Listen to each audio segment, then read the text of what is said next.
We have the 510 Sky, and the name of our vessel is the Cindy St. Kitts 2.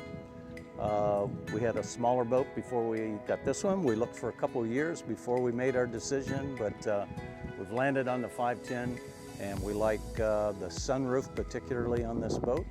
The seat that does a 180, so we can watch the sunsets in the evening. And of course the sides fold down, which makes it that much more attractive. The name, the origination of the name is I actually met my wife on the island of St. Kitts, and one of our dreams is for this boat to be parked in front of the island someday. So that's our story.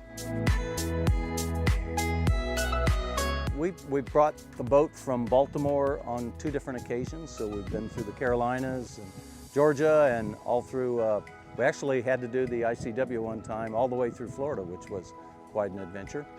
So other than that, that's been it so far.